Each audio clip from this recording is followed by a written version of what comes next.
Bueno, mañana viernes empezáis la final A4 de cadete que se jugará en Alginet. Tú como capitán, César, ¿cómo ves al vestuario? ¿Estáis con ilusión, con ganas?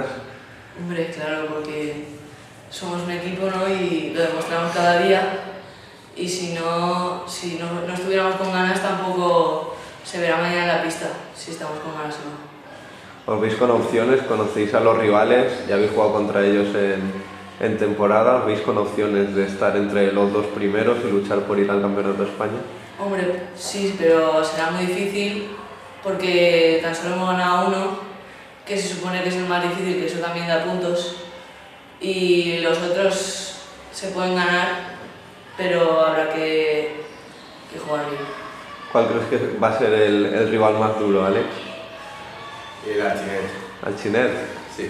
Porque es el... Porque empiezas a jugar contra ellos y porque son contra los que más piques hay. Jugar en casa también. Imagino que también el hecho de haber ganado el torneo de Alcalá os habrá dado pues ánimos, ¿no? Y fuerzas para afrontar esta final con más ilusión.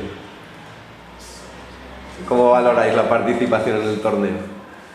Pues hacer más equipo, hicimos más equipo y una felicidad para el torneo. Sí, también porque fue la verdad, al ser un equipo así grande en Madrid, también se ha clasificado a la final A4, pues también nos dio como más creérnoslo nosotros mismos. Tú ganaste en este torneo el MVP, Alex. ¿Qué supuso para ti este premio? Pues mucha alegría y fue gracias al entrenador.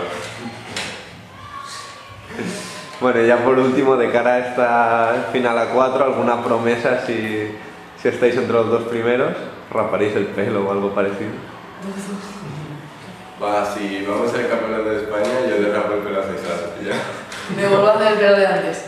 ¿Qué pelo llevabas antes? Antes una cresta muy cana, sí. Muy bien. Pero al cero, esta vez al cero. Pues a ver si es verdad. Muchas gracias y mucha suerte.